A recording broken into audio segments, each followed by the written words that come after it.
ಭಾಗವತರಿಗೆಲ್ಲ ನಮಸ್ಕಾರಗಳು. ಶ್ರೀನಿವಾಸೇತಿ ಶ್ರೇಷ್ಠದಯಾ ಪಾತ್ರಂ ಗುಣಾನ್ವಿತಃ ಕೌಶಿಕೋನಂತರಂಗಾರ್ಯಶ್ಚಿರಂ ವಿಜೇತಾಂ ಭುವಿ ನ್ಯಸ್ತಾತ್ಮೀಯಭರಂ ವರಪ್ರದ ಗುರೋ ವೈರಾಗ್ಯ ಭಾಗ್ಯೋರಧೌ ವೇದಾಂತಾಮೃತಸಾರಮಂತಮನಘಾತ್ ಶ್ರೀನಿವಾಸಾತ್ ಗುರೋಃ ಶ್ರೀಶೈಲಾನ್ವಯಕೌಸ್ತುಭಸ್ಥಿತನಿಯಂ ಶ್ರೇಯೋನಿಧೇ ಶ್ರೀನಿಧೇಃ ವಂದೇ ಸಾಧುಕಟಾಕ್ಷಕೇಣನಿಲಯಂ ಶ್ರೀಕೃಷ್ಣಸದ್ದೇಶಿಕಂ ಶ್ರೀವಾಸರಂಗಪರಕಾಲमुनित्रयाप्तलक्ष्मात्मरक्षणेति त्वयिगागमान्तम् आचार्यभक्तिपरिपूर्णमनर्घशीलं गोपालदेशिकं गुरुमाश्रयामः।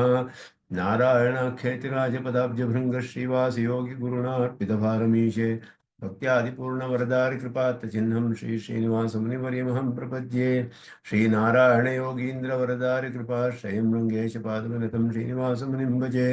श्रीमान् वेङ्कटनाथार्य कवितार्किककेसरी वेदान्ताचार्यवर्यो मे सन्निधत्तां सदा हृदि यो नित्यमच्युतपदाम्बुजयुग्मरुक्मं व्यामोहतस्तरितराणितनाय मेने अस्मद्गुरोर्भगवतोऽस्य देकसिन्धो रामानुजस्य चरणौ शरणं प्रपद्ये।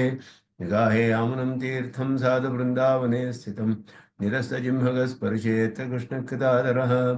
नाथेन मुनिनाथेन भवेयं नाथवानहं यस्य नैगमिकं दत्तं हस्तामलगताङ्गतं यस्य सारस्वतस्रोतोकुलामोदवासितं श्रुतीनां श्रमायालं शठारिं तमुपास्महे।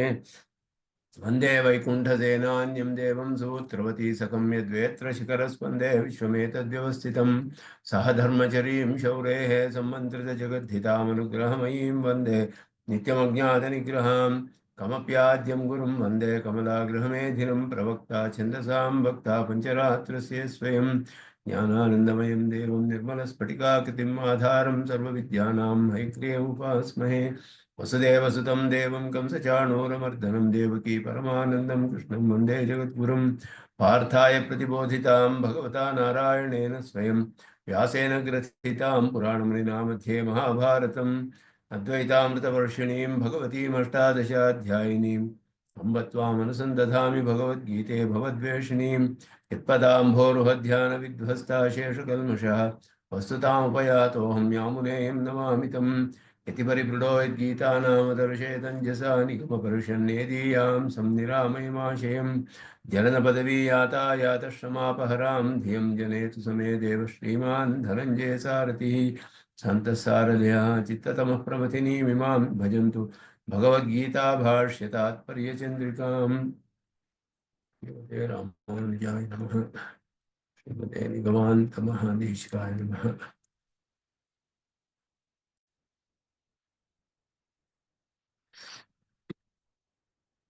ಎರಡನೇ ಅಧ್ಯಾಯದಲ್ಲಿ ಒಂದು ಅತ್ಯಂತ ಪ್ರಧಾನವಾದ ಕೆಲವು ಉಪದೇಶಗಳು ಬರುವಂತಹ ಭಾಗ. ಇದರಲ್ಲಿ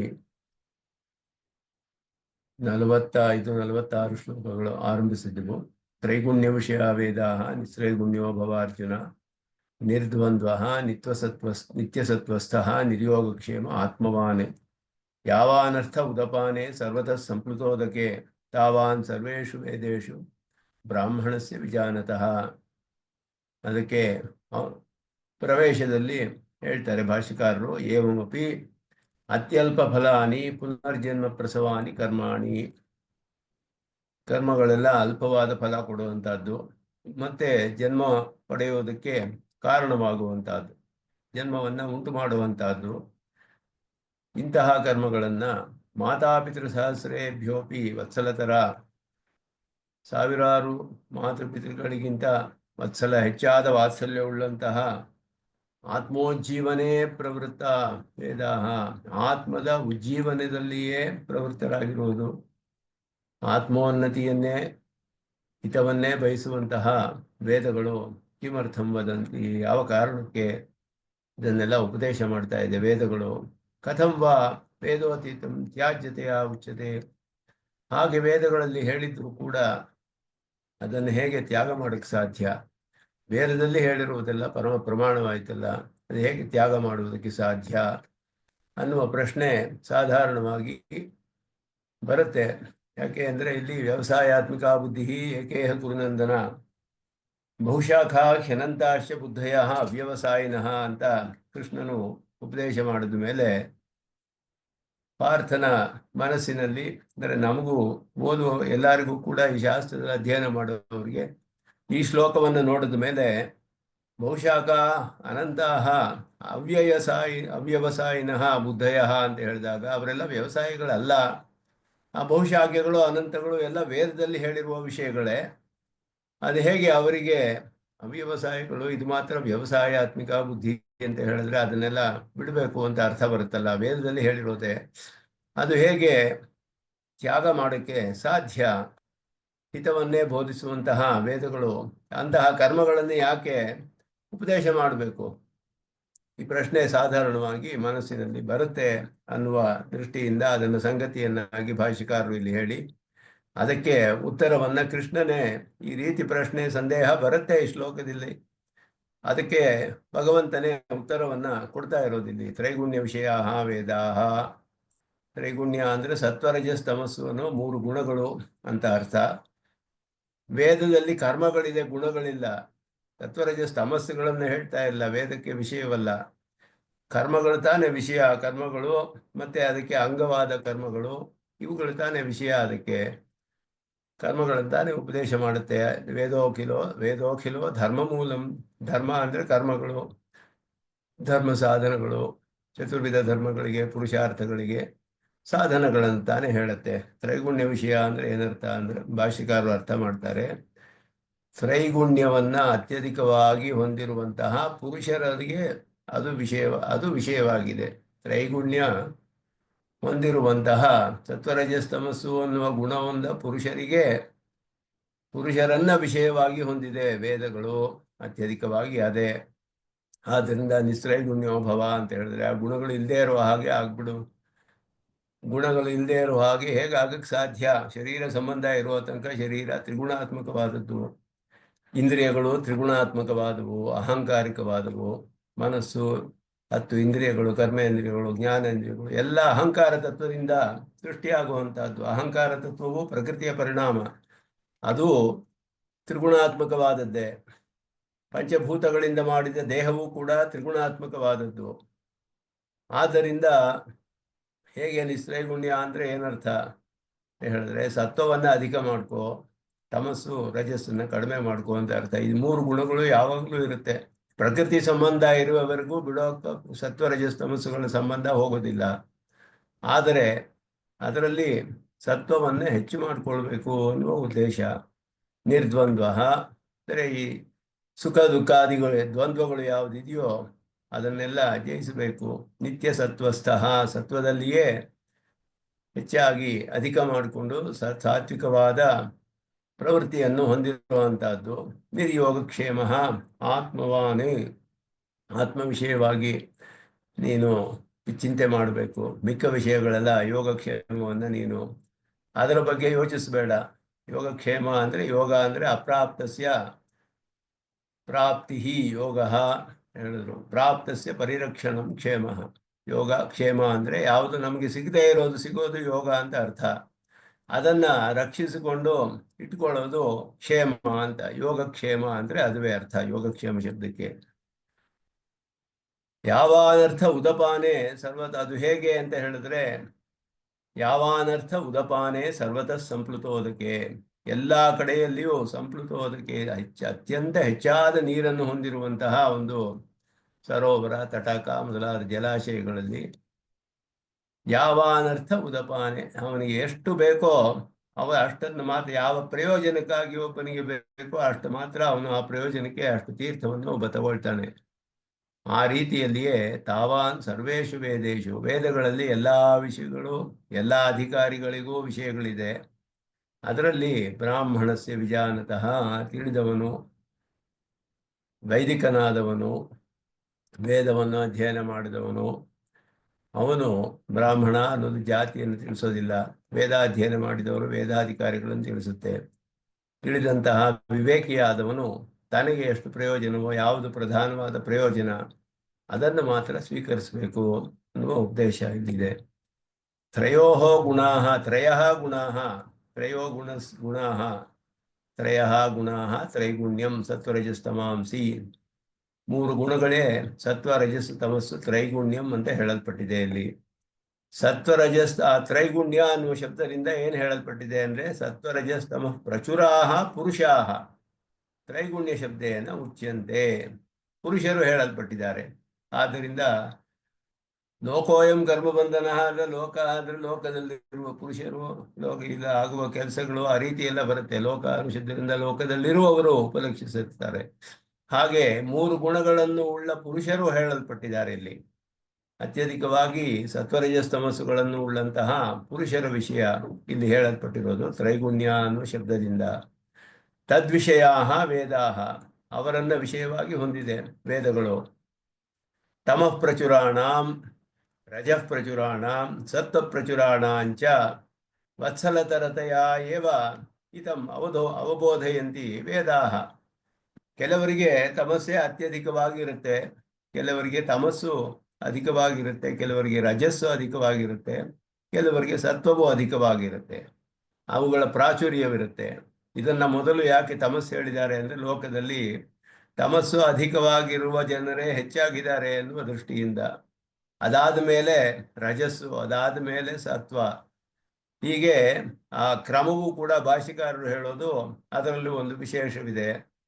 ಅದರಲ್ಲಿ ತಮಸ್ಸು ಹೆಚ್ಚಾಗಿರುವವರೇ ಅಧಿಕವಾಗಿದ್ದಾರೆ ಅಂತ ಅರ್ಥ. ಅವರಿಗೆಲ್ಲರಿಗೂ ಕೂಡ ವತ್ಸಲತರತೆಯ ಏವ, ವಾತ್ಸಲ್ಯವನ್ನು ಹೊಂದಿರೋದ್ರಿಂದಲೇ, ಅವರ ಪ್ರಕೃತಿಯೇ ಹಾಗಿರುವಾಗ ಅವರಿಗೆ ಬೇರೆ ಇದನ್ನು ಹೇಳಿದ್ರೆ ಅವರು ಅದು ಸ್ವೀಕಾರ ಮಾಡೋಕ್ಕಾಗೋದು ಇಲ್ಲ, ಅವ್ರನ್ನ ಅನುಷ್ಠಾನ ಮಾಡೋಕ್ಕೂ ಆಗೋದಿಲ್ಲ. ಆಮೇಲೆ ಅದನ್ನು ಬಿಟ್ಟುಬಿಟ್ಟು ಉಭಯ ಭ್ರಷ್ಟರಾಗ್ಬಿಡ್ತಾರೆ. ಆದ್ದರಿಂದ ಅಂತಹವರಿಗೂ ಕೂಡ ಯಾವ್ಯಾವುದು ಹಿತವೋ ಅದನ್ನ ಬೋಧಿಸುತ್ತೆ ವೇದಗಳು. ಆವಾಗ ವೇದದಲ್ಲಿ ನಂಬಿಕೆ ಬರುತ್ತೆ. ನಂಬಿಕೆ ಬಂದರೆ ಮುಂದೆ ಹೋಗ್ತಾ ಮುಂದೆ ಮುಂದೆ ಸತ್ವವು ಹೆಚ್ಚಾಗಿ ಉತ್ತಮ ಮಾರ್ಗಕ್ಕೆ ಬರೋಕ್ಕೆ ಅನುಕೂಲವಾಗುತ್ತೆ. ಇಲ್ಲದೆ ಹೋದರೆ ಅದನ್ನು ಬಿಟ್ಟು ಇದನ್ನು ಬಿಟ್ಟು ಎರಡರಿಂದಲೂ ಉಭಯ ಭ್ರಷ್ಟರಾಗ್ಬಿಡ್ತಾರೆ ಅನ್ನೋ ದೃಷ್ಟಿಯಿಂದ. ಯದಿ ಯೇಷಾಂ ಸ್ವ ಗುಣ ಅನುಗುಣ್ಯೇನ ಸ್ವರ್ಗಾದಿ ಸಾಧನಮೇವ ಹಿತಂ ನ ಅವಬೋಧಯಂತಿ, ಭಾಷಿಕಾರರು ಹೇಳ್ತಾರೆ ಅದನ್ನ. ಅವರಿಗೆ ಸ್ವರ್ಗವೇ ಮೊದಲಾದ, ಅವರಿಗೆ ಸ್ವಗುಣ ಅನುಗುಣ್ಯೇನ, ಅವರವರ ಗುಣಕ್ಕೆ ಅನುಗುಣವಾಗಿ ಸ್ವರ್ಗಾದಿ ಸಾಧನವನ್ನೇ ನಿನಗೆ ಹಿತ ಅಂತ ಬೋಧಿಸದೆ ಹೋದರೆ, ಅವರಿಗೆ ರಜಸ್ಸೇ ಹೆಚ್ಚಾಗಿರುತ್ತೆ, ಸ್ವರ್ಗದಲ್ಲಿಯೇ ಆಸೆ ಇರುತ್ತೆ, ಅವರಿಗೆ ಇದುವೇ ಹಿತ ಅಂತ ವೇದವು ಬೋಧಿಸದೆ ಹೋದರೆ ಏನಾಗುತ್ತೆ ವಿರೋಧ.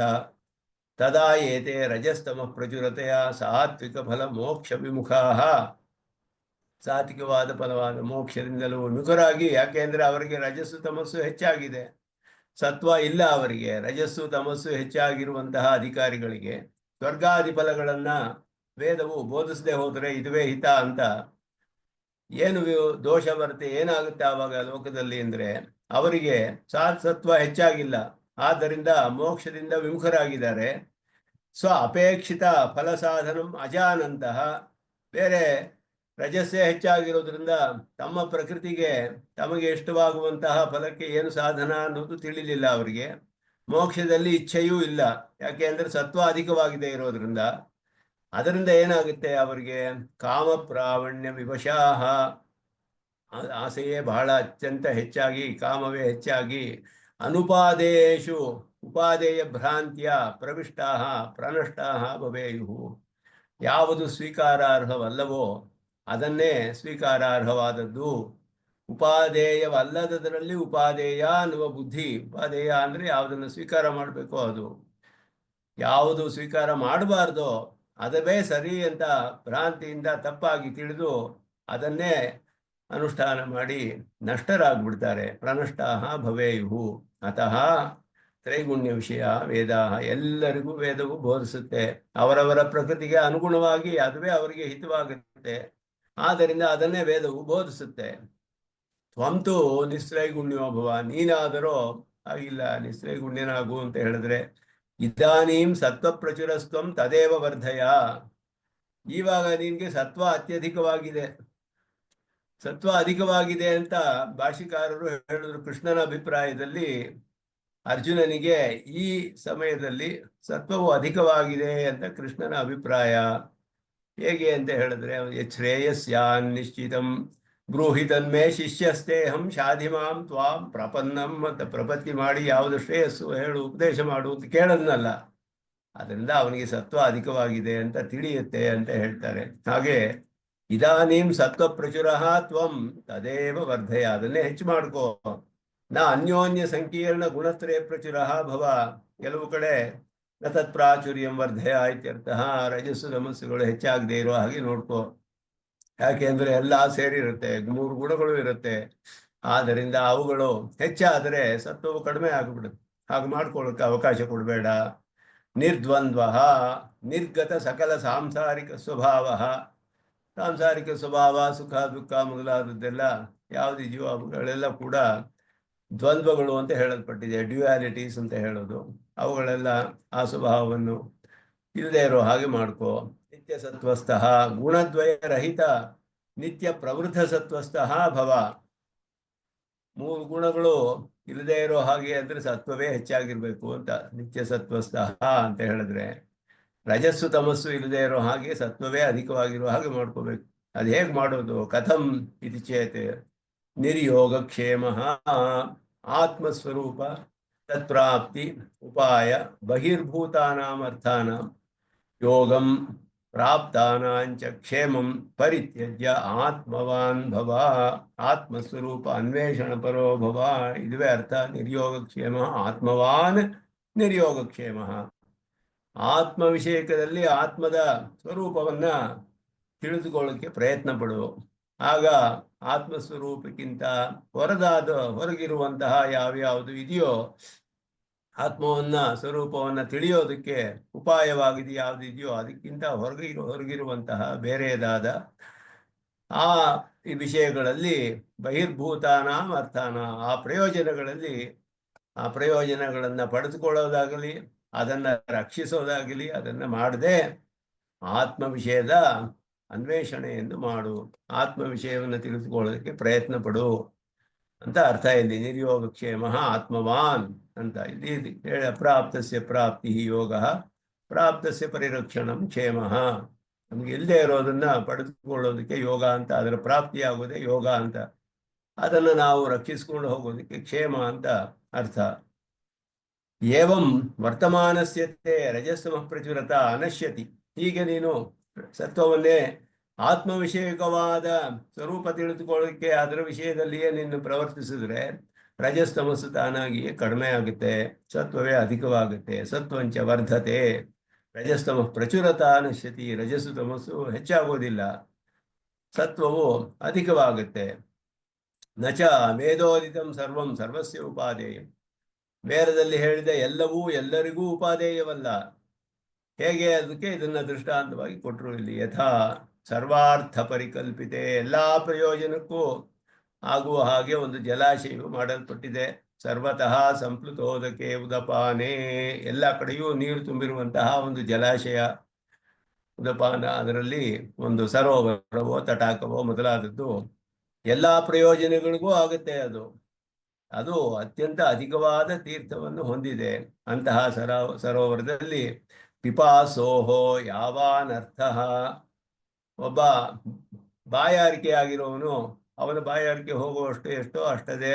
ಯಾವದೇವ ಪಾನೀಯಂ ಪ್ರಯೋಜನಂ ತಾವದೇವ ತೇನ ಉಪಾದೀಯತೆ ನ ಸರ್ವಂ.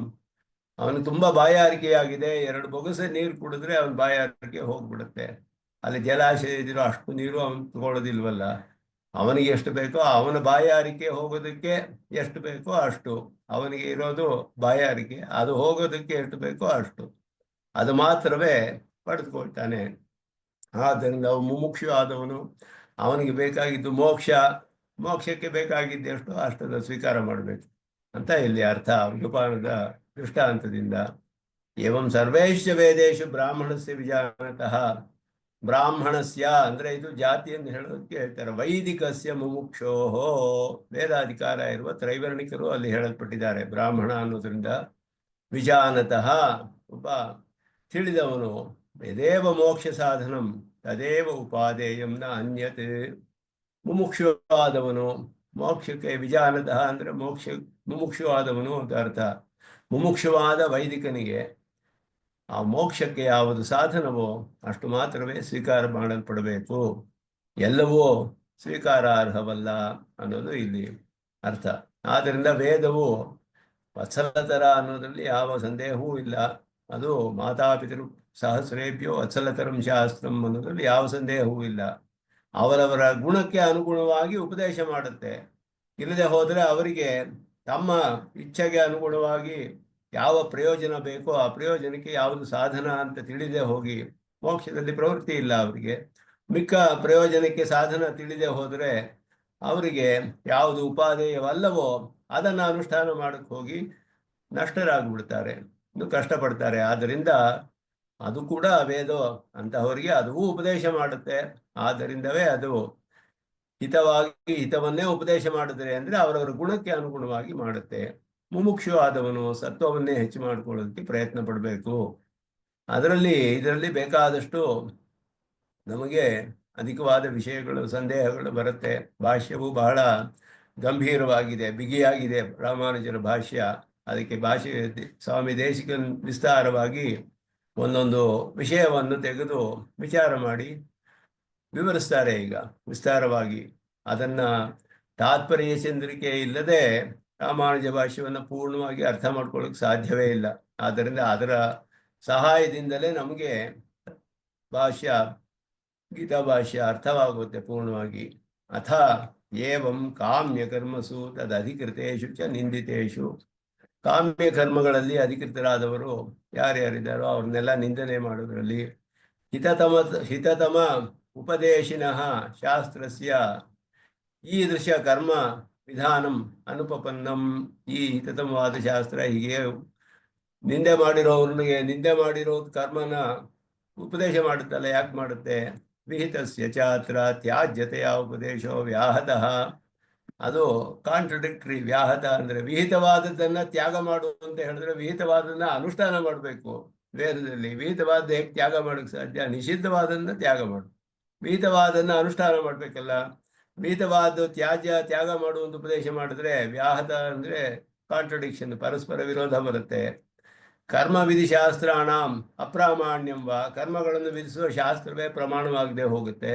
ಆಗ ತ್ಯಾಗ ಮಾಡು ಅಂತ ಹೇಳಿದ್ರೆ, ಇದನ್ನು ಬಿಟ್ಬಿಡು ಇದು ಮಾತ್ರ ತಗೋ ಅಂತ ಹೇಳಿದ್ರೆ ಅದು ಪ್ರಮಾಣವೇ ಇಲ್ಲದೆ ಹೋಗ್ಬಿಡುತ್ತೆ. ಅದಕ್ಕೆ ತತ್ ಪ್ರಾಮಾಣ್ಯವ ತನ್ನಿಷೇಧ ಉಪದೇಶಸ್ಯ ಅಪ್ರಾಮಾಣ್ಯಂ ಪ್ರಸಜ್ಯತೆ. ಅದು ಪ್ರಮಾಣ ಅಂತ ಹೇಳಿದ್ರೆ ಅದು ನಿಷೇಧ ಮಾಡಬೇಕು ಅಂತ ಹೇಳೋದು ಪ್ರಮಾಣವಾಗೋದಿಲ್ಲ. ಇದೆಲ್ಲ ಸಂದೇಹಗಳು ಬರುತ್ತೆ ಇಲ್ಲಿ. ಇತಿ ಶಂಕಾಂ ಉತ್ತರ ಶ್ಲೋಕದ್ವಯೇನ ಪರಿಹರತಿ ಇತ್ಯಾಹ ಏವಂ ಅತ್ಯಲ್ಪ ಇತ್ಯಾದಿ. ಈ ಸಂದೇಹಗಳನ್ನೆಲ್ಲ ಇಲ್ಲಿ ಪರಿಹಾರ ಮಾಡ್ತಾರೆ. ಇದೆಲ್ಲ ಯಾವುದಕ್ಕೂ ವಿರೋಧವಿಲ್ಲ ಅಂತ ಹೇಳ್ಬಿಟ್ಟು ಈ ದೋಷಗಳು ಬರೋದಿಲ್ಲ ವೇದದಲ್ಲಿ. ಅಲ್ಲ, ಅತ್ಯಲ್ಪ ಪುನರ್ಜನ್ಮ ಪ್ರಸವಾನಿ ಕರ್ಮಾಣಿ ಎಂದ್ರು. ಪುನರ್ಜನ್ಮ ಪ್ರಸವಾನಿ ಕರ್ಮಾಣಿ ಅತ್ಯಲ್ಪ ಫಲಾನಿ. ಅದಕ್ಕೆ ವಿಶೇಷವಾಗಿ ಅರ್ಥ ಹೇಳ್ತಾರೆ ಸ್ವಾಮಿ ದೇಶಕನ್. ಪುನರ್ಜನ್ಮ ಯೇಷಾಂ ಪ್ರಸವಭೂತಂ ತಾನಿ ಪುನರ್ಜನ್ಮ ಪ್ರಸವಾನಿ. ಅವುಗಳಿಂದ ಹುಟ್ಟುತ್ತೆ ಅಂತ ಅರ್ಥ. ಪುನರ್ಜನ್ಮವು ಹುಟ್ಟುತ್ತೆ ಈ ಕರ್ಮಗಳಿಂದ. ಪ್ರಸವ ಅಂದ್ರೆ ಹುಟ್ಟೋದು. ಆದ್ದರಿಂದ ಅದೇ ಪುನರ್ಜನ್ಮ ಪ್ರಸವ ಆಗಿರುವಂತಹ ಕರ್ಮಗಳು ಅಂದ್ರೆ ಪುನರ್ಜನ್ಮವನ್ನು ಹುಟ್ಟಿಸುತ್ತೆ, ಮತ್ತೆ ಮತ್ತೆ ಜನ್ಮ ಉಂಟು ಮಾಡುತ್ತೆ ನಮಗೆ. ಸಂಸಾರ, ಅದಕ್ಕೆ ಒಂದು ವಿಶೇಷವಾದ ಅರ್ಥ ಹೇಳ್ತಾರೆ ಇಲ್ಲಿ ಸ್ವಾಮಿ ದೇಶಕನ್. ಸಂಸಾರ ವಿಪಿನ ವಾನಸ್ಪತ್ಯಾನಾಂ ಹಿ ಕರ್ಮಣಾಂ ಪರಿಣಿನಂ ಸೋಹೋ ಫಲಸ್ಯ ನಿಯತ ಪೂರ್ವತ್ವ ಸೂಚಕತ್ವಾದಿಭಿಃ ದೇಹ ವಿಶೇಷ ಪರಿಗ್ರಹ ಪ್ರಸೂನ ಸ್ಥಾನೀಯ ಅಂತ ಹೇಳಿದ್ರು. ಪುನರ್ಜನ್ಮ ಪ್ರಸವ ಅಂತ ಹೇಳಿದ್ರೆ ಇಲ್ಲಿ ಭಾಷ್ಯಕಾರರ ಅಭಿಪ್ರಾಯದಲ್ಲಿ ಪ್ರಸೂನ ಅಂದ್ರೆ ಪುಷ್ಪ ಅಂತ ಅರ್ಥ. ಪ್ರಸೂನ ಸ್ಥಾನೀಯ, ಪ್ರಸೂನ ಅಂದ್ರೆ ದೇಹ ಪುನರ್ಜನ್ಮವನ್ನು ಉಂಟು ಮಾಡುತ್ತೆ ಅಂದ್ರೆ ದೇಹವನ್ನು ಕೊಡುತ್ತೆ, ಮತ್ತೆ ಆ ದೇಹದಲ್ಲಿ ಇಟ್ಟುಕೊಂಡು ಇವನು ಫಲವನ್ನು ಅನುಭವಿಸ್ತಾನೆ. ಆದ್ದರಿಂದ ದೇಹ ಪುಷ್ಪದ ಸ್ಥಾನದಲ್ಲಿದೆ ಅನ್ನೋದು ಭಾಷ್ಯಕಾರರ ಅಭಿಪ್ರಾಯ ಅಂತ ಸ್ವಾಮಿ ದೇಶಕನ್ ಹೇಳ್ತಾರೆ. ಪ್ರಸೂನ ಅಂದ್ರೆ ಪುಷ್ಪ. ದೇಹ ವಿಶೇಷ ಪರಿಗ್ರಹ ಪ್ರಸೂನ ಸ್ಥಾನೀಯ ಅಂದ್ರೆ ದೇಹವನ್ನ ಮೊದಲು ಪುಷ್ಪ ಬಂದು ಆಮೇಲೆ ಫಲ ಬರುತ್ತೆ. ಆದ್ದರಿಂದ ದೇಹ ಬರುತ್ತೆ ಮೊದಲು. ಆ ದೇಹ ಬರಿಂದ ಆ ದೇಹದಲ್ಲಿ ಇದ್ದುಕೊಂಡು ಸುಖ ದುಃಖಗಳನ್ನು ಅನುಭವಿಸ್ತಾನೆ. ಅದು ಫಲ, ಅದು ಕರ್ಮಗಳಿಗೆ. ಆದ್ದರಿಂದ ದೇಹವು ಪುಷ್ಪದ ಸ್ಥಾನದಲ್ಲಿದೆ. ಅದು ನಿಯತಪೂರ್ವಕ ಅಥವಾ ಸೂಚಕತ್ವಾದಿಭಿಹಿ. ಅದು ಮೊದಲು ಪುಷ್ಪ ಬಂದು ಆಮೇಲೆ ಫಲ ಬರುತ್ತೆ. ಅದು ಪೂರ್ವಕತ್ವ, ನಿಯತಪೂರ್ವಕತ್ವ ಅಂತ ಹೇಳೋದು. ಪರಿಣಿನಂ ಸೋಹೋ ಫಲಸ್ಯ ಅಂದ್ರೆ ಪರಿಣಾಮ ಹೊಂದೋಕೆ ಇಚ್ಛೆ ಪಡ್ತಿರುವಂತಹದ್ದು ಅಂತ ಅರ್ಥ. ಕರ್ಮಗಳು ಪರಿಣಾಮ ಪಡಕ್ಕೆ ಸಿದ್ಧವಾಗಿದೆ. ಪರಿಣಾಮ ಅಂದ್ರೆ ಪಕ್ವವಾಗಿ ಸಿದ್ಧವಾಗಿದೆ ಅಂತ ಅರ್ಥ. ಸಿದ್ಧವಾಗಿರೋದ್ರಿಂದ ಫಲ ಬರ್ತಾ ಇದೆ. ಆ ಫಲವು ದೇಹದ ಪೂರ್ವಕ ಅನುಭವವನ್ನು ಕೊಡುತ್ತೆ. ದೇಹ ಕೊಟ್ಟು ಅದರ ಮೂಲಕ ಫಲ ಕೊಡುತ್ತೆ. ದೇಹವು ಪುಷ್ಪದ ಸ್ಥಾನದಲ್ಲಿದೆ. ಅದಕ್ಕೆ ಈ ವಿಶೇಷವಾದ ಶಬ್ದ ವ್ಯಾಕರಣ ವಿಶೇಷ. ಇದು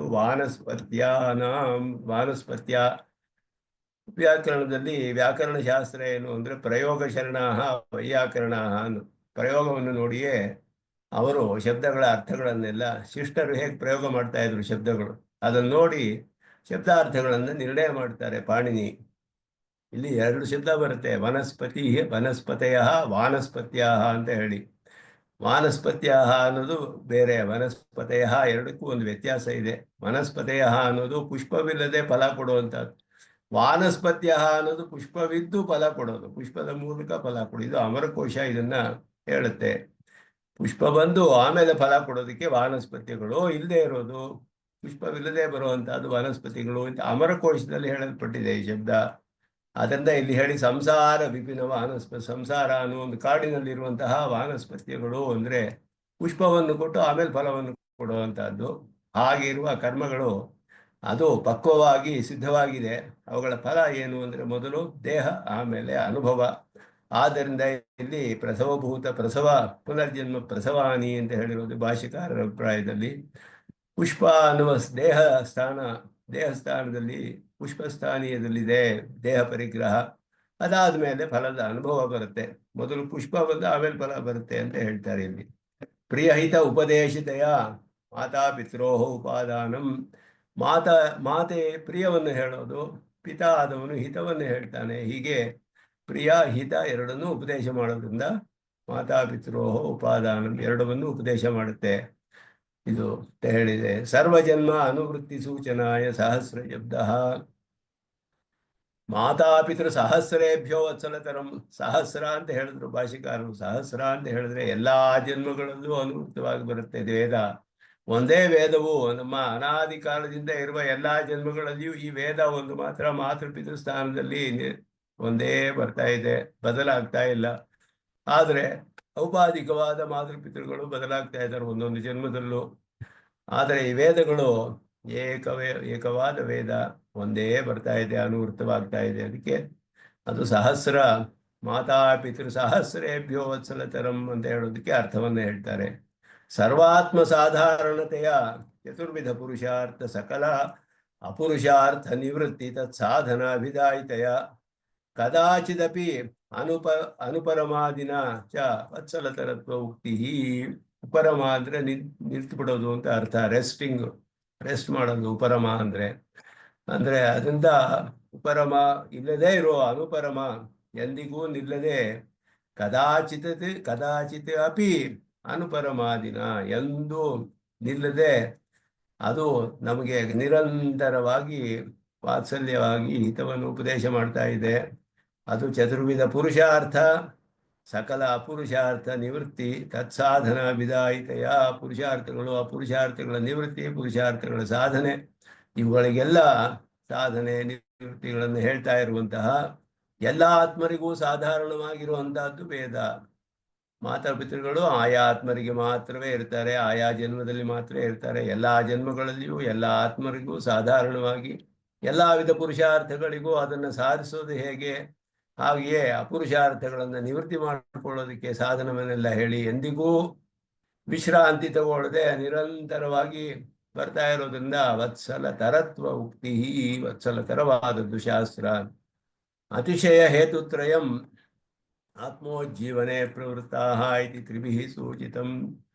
ಅದು ಮಾತಾಪಿತೃಗಳಿಗಿಂತ ಅತಿಶಯ ವೇದಕ್ಕೆ ಇದೆ ಅಂತ ಹೇಳಿದ್ರು. ಯಾಕೆ ಅಂತ ಹೇಳಿದ್ರೆ ಇದು ಕೇವಲ ಆತ್ಮೋಜ್ಜೀವನೆ ಪ್ರವೃತ್ತ, ಆತ್ಮದ ಉಜ್ಜೀವನದಲ್ಲಿ ಪ್ರವೃತ್ತವಾಗಿದೆ. 3 ಶಬ್ದಗಳು ಹೇಳಿದ್ರು, ಆತ್ಮ ಉಜ್ಜೀವನ ಪ್ರವೃತ್ತಿ. ಅತಿಶಯ ಹೇತು ತ್ರಯಂ ಅಂತ ಹೇಳಿದ್ರು. ಆತ್ಮವನ್ನು ವಿಷಯವಾಗಿ ಹೊಂದಿದೆ, ಉಜ್ಜೀವನವನ್ನೇ ವಿಷಯವನ್ನಾಗಿ ಹೊಂದಿದೆ, ಅದರಿಂದಲೇ ಪ್ರವೃತ್ತವಾಗಿದೆ. ಆತ್ಮೋಜ್ಜೀವನ ಪ್ರವೃತ್ತವಾದದ್ದು ಅದು ಮತ್ತೆ ಮಾತಾಪಿತೃಗಳಿಗಿಂತ ಇದು ಅತಿಶಯತ್ವವನ್ನು ಸೂಚನೆ ಮಾಡುತ್ತೆ. ನಹಿ ದೇಹಾದೇಹೆ ಆರೋಗ್ಯಾದಿ ಮಾತ್ರೇ ಕದಾಚಿದೇವ ವ್ಯಾಪೃತ ಇತಿ ಕ್ರಮಾತ್ ತ್ರಯಾಣಾಂ ಭಾವ.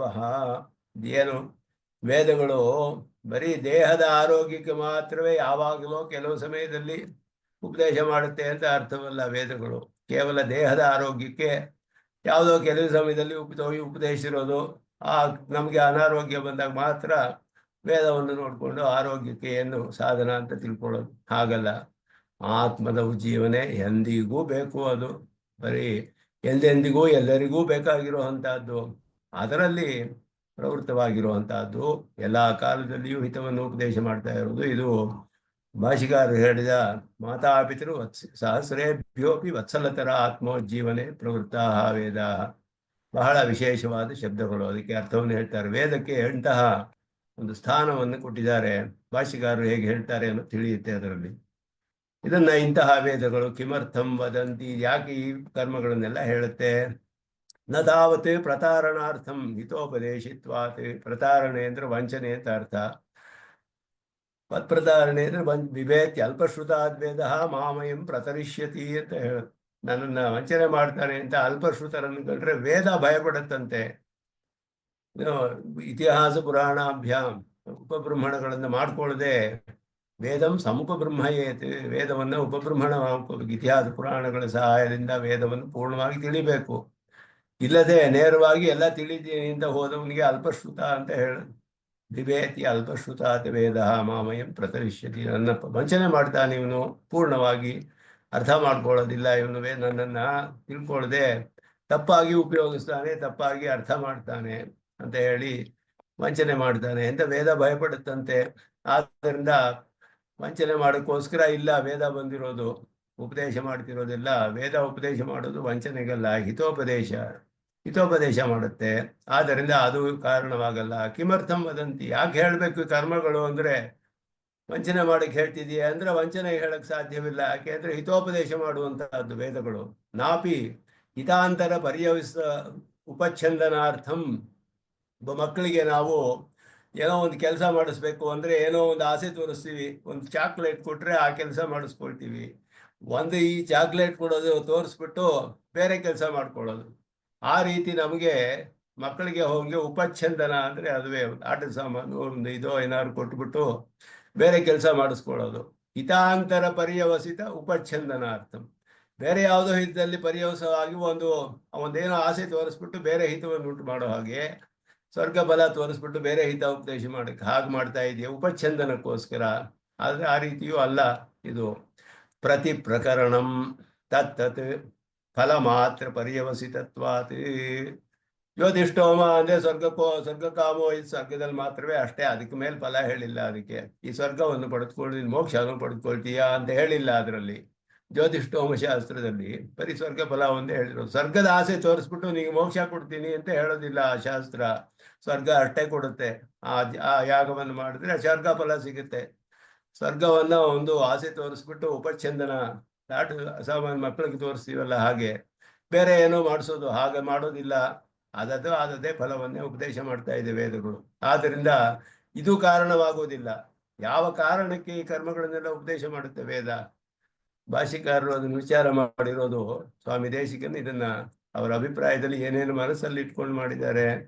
ವಂಚನೆ ಮಾಡೋದಿಲ್ಲ, ಯಾಕೆಂದ್ರೆ ಹಿತ ಉಪದೇಶ ಮಾಡ್ತಿದೆ. ಬೇರೆ ಯಾವುದೋ ಒಂದು ಆಸೆ ತೋರಿಸಿ ಇದನ್ನ ಉಪದೇಶ ಮಾಡ್ತಾ ಇಲ್ಲ. ಯಾಕೆಂದ್ರೆ ಅದೇ ಫಲವನ್ನೇ ಕೊಡ್ತಾ ಇದೆ ಆ ಶಾಸ್ತ್ರಗಳು. ಅತಃ ನಾಧೇಯ ಅತಿಶಯ ಪರಮ ಕಾರುಣಿಕ ಪರಮ ಪುರುಷೋತ್ತಮ ಆಜ್ಞಾರೂಪಾಣಾಂ. ಅವನಿಗೆ ಇನ್ನೊಬ್ಬರಿಂದ ಅತಿಶಯ ತೆಗೆದುಕೊಂಡಿಲ್ಲ. ಅಂತಹ ಪರಮ ಪುರುಷ ಪರಮ ಕಾರುಣಿಕನಾದವನು, ಅಂತಹವನ ಆಜ್ಞಾರೂಪವಾದದ್ದು ವೇದವೂ ಹಾಗೆಯೇ ಅನಾಧೇಯ ಅತಿಶಯ, ಸ್ವತಃ ಅತಿಶಯವಾದದ್ದು. ಸ್ವತಃ ಪ್ರಾಮಾಣ್ಯ ಇದೆ ವೇದಕ್ಕೆ. ಅದು ಪರಮ ಕಾರುಣಿಕನಾದ ಪರಮ ಪುರುಷನ ಆಜ್ಞೆ ಅಂತ ಹೇಳಲ್ಪಟ್ಟಿದೆ. ಶ್ರುತಿ ಸ್ಮೃತಿ ಮಮೈವಾಜ್ಞಾ ಅಂತ ಪರಮಾತ್ಮನೇ ಹೇಳಿದ್ದಾನೆ. ಅವನೇ ಹೇಳಿರುವಂತಹ ವಿಷಯ. ಅವನ ಆಜ್ಞಾರೂಪವಾದ ವೇದಗಳು ವೇದಾನಾಂ ಆಮೂಲ ಪರ್ಯವಸಾನಂ ಅಪರಿಮಿತ ದುಃಖ ದುರ್ದಿನ ಅನುಬಂಧಿ ಸುಖ ಕರಣ ಖದ್ಯೋತ ಸಾಧನೋಪದೇಶ ವಿಷ ಸಂಪೃಕ್ತ ಮಧುಭೋಜನೋಪದೇಶವತ್ ಅಯುಕ್ತ ನಿಷೇಧೇವತು ತತ್ರ ಕರ್ತವ್ಯ ಅಂದ್ರೆ ಹೇಳ್ತಾರೆ ಸ್ವಾಮಿ ದೇಶಿಕನು. ಇದು ಯಾಕೆ ಉಪದೇಶ ಮಾಡ್ತಿದೆ? ವೇದಗಳು ಅವನ ಆಜ್ಞಾರೂಪೇ.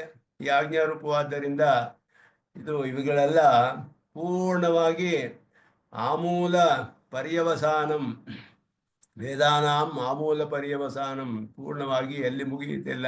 ಅಪರಿಮಿತವಾದ ದುಃಖ ದುರ್ದಿನವನ್ನ ಅನುಸರಿಸಿಕೊಂಡು ಬರುತ್ತಲ್ಲ, ದುರ್ದಿನ ಅನುಬಂಧಿ ಸುಖ ಕಣ ಖದ್ಯೋತ ಸಾಧನ ಉಪದೇಶ. ಒಂದು ದುರ್ದಿನವನ್ನು ಅನಿಸ್ಕೊಂಡು ಒಂದು ಸ್ವಲ್ಪ ಅಲ್ಪ ಸುಖ ಬರುತ್ತೆ.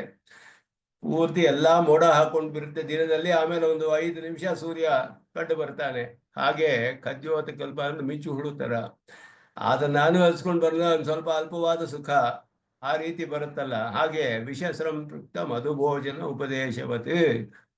ವಿಷ ಸಂಪೃಕ್ತ ಮಧುಭೋಜನ, ತೇಲು ತುಪ್ಪ ಎಲ್ಲ ಬಿಟ್ಬಿಟ್ಟು ಚೆನ್ನಾಗಿ ಅದರಲ್ಲಿ ಒಂದು ಹನಿ ವಿಷವನ್ನು ಸೇರಿಸ್ಬಿಟ್ರೆ ಹೇಗಿರುತ್ತೆ ಹಾಗೆ. ಆ ರೀತಿ ಅದೆಲ್ಲ ಹಾಗಾಗಿದ್ರೆ ನಿಷೇಧವನ್ನೇ ಮಾಡಬೇಕಾಗಿರುತ್ತೆ. ಯದ್ವಾ ನ ಸೋಪಿ ಪ್ರತ್ಯಕ್ಷಾದೇಹೇ ತತ್ ಪ್ರಸಂಗ ಜಗತ್ವ ಅಭಾವಾತ್ ಸ್ವಯಂ ಪ್ರಸಂಜ ಪರಿಚಯ ಜಂಬಾಲಮಜ್ಜನ ಕ್ಷಾಲನ ಸಮತ್ವಾದಿತ್ಯಭಿಪ್ರಾಯ. ಜಂಬಾಲ ಅಂದ್ರೆ ಕೆಸರು, ಕೆಸರಿನಲ್ಲಿ ಮುಳುಗಿದ ಹಾಗೆ ಇರುತ್ತೆ ಅದಕ್ಕೆ. ಆದ್ದರಿಂದ ಅದು ಪ್ರತಿಷೇಧ ಮಾಡೋದಕ್ಕಿಂತ ಇನ್ನು ದೂರಾದ ಅಸ್ಪರ್ಶನಂ ವರಂ ಅಂತ ಹೇಳಿದ್ರು. ಅದರಿಂದ ಇಲ್ಲಿ ಕೆಸರಿನಲ್ಲಿ ಕಾಲು ಇಟ್ಟುಬಿಟ್ಟು ಆಮೇಲೆ ಅದನ್ನು ತೊಳ್ಕೊಳ್ಳೋದಕ್ಕೆ ಬದಲು ಅದು ಕಾಲು ಹಿಡದೇ ಇರೋದೇ ವಾಸಿ.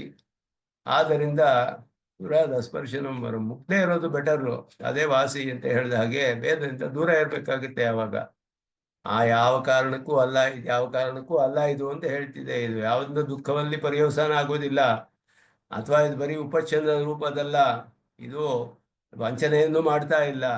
ಇದೆಲ್ಲ ಈ ಕಾರಣಗಳು ಯಾವುದು ಅಲ್ಲ. ಇದು ಕಥಂವಾ ವೇದ ವಿರುದ್ಧಂ ಹಿ ತ್ಯಾಜ್ಯತೆಯ ಉಪದೇಶಂ ನದು ವೇದ ವಿಹಿತಂ ಇತಿ ಭಾವ.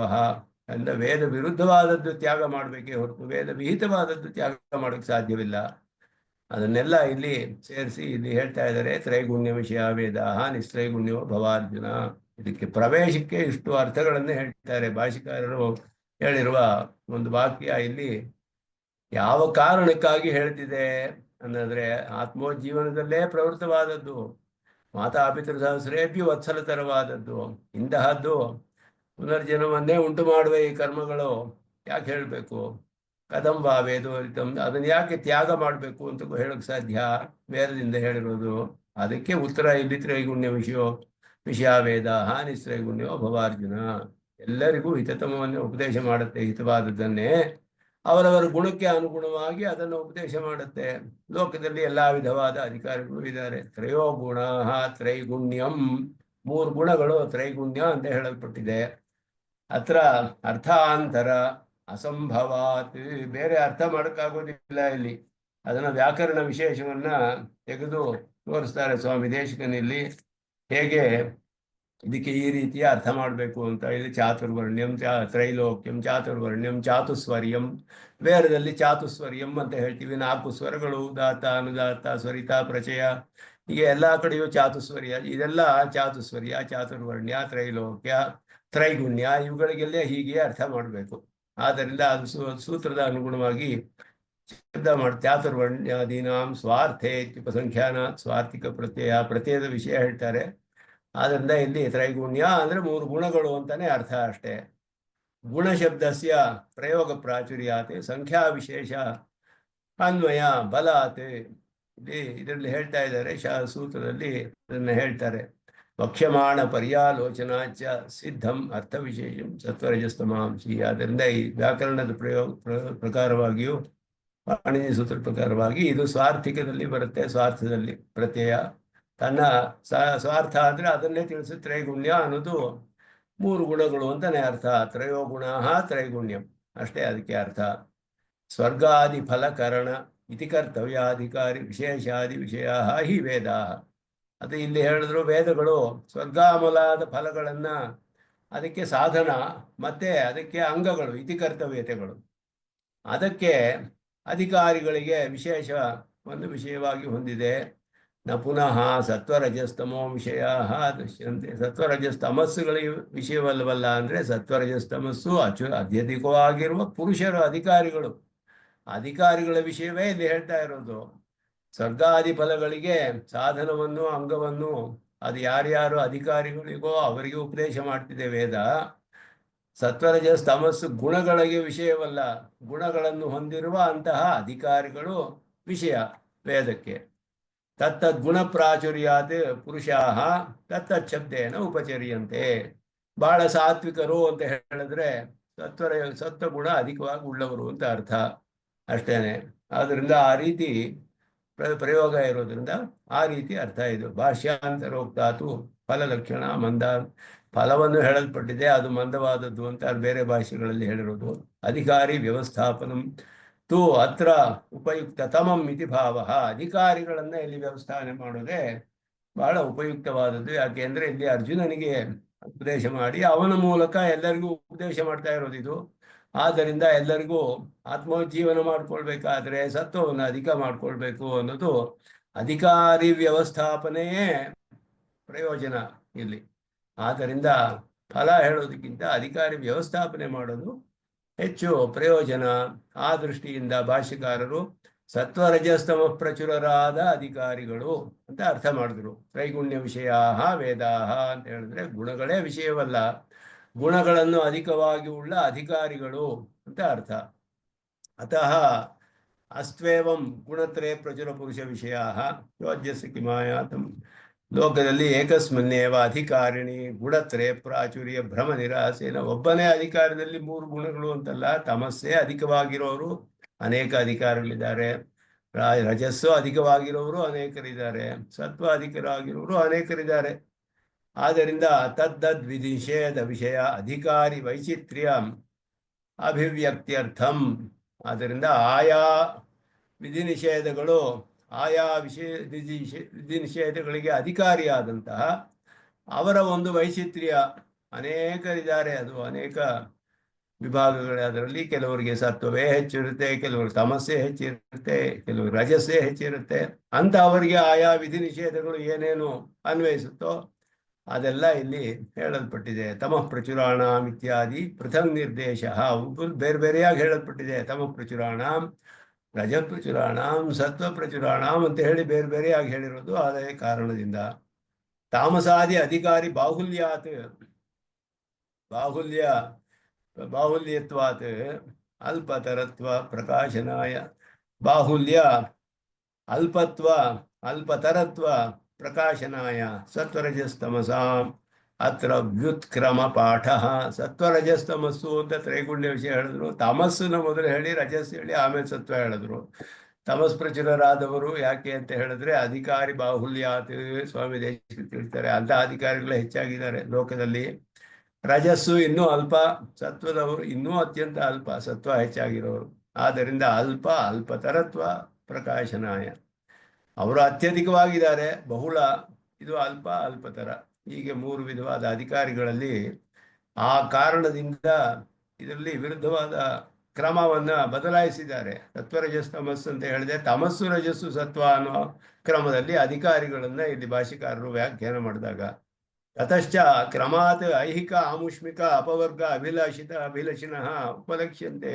ಎಷ್ಟು ಸ್ವಾಮಿ ದೇಶಿಕನ್ ಎಷ್ಟು ಚೆನ್ನಾಗಿ ವಿವರಿಸ್ತಾರೆ ಅಂದ್ರೆ ಇಲ್ಲಿ ಭಾಷಿಕಾರರು ಹೇಳಿರೋದು, ಅದರಲ್ಲಿ ತಮ ಪ್ರಚುರಾಣಾಂ ಇವರು ಬರೀ ಐಹಿಕವಾದ ಪ್ರಯೋಜನದಲ್ಲಿಯೇ ಇರ್ತಾರೆ.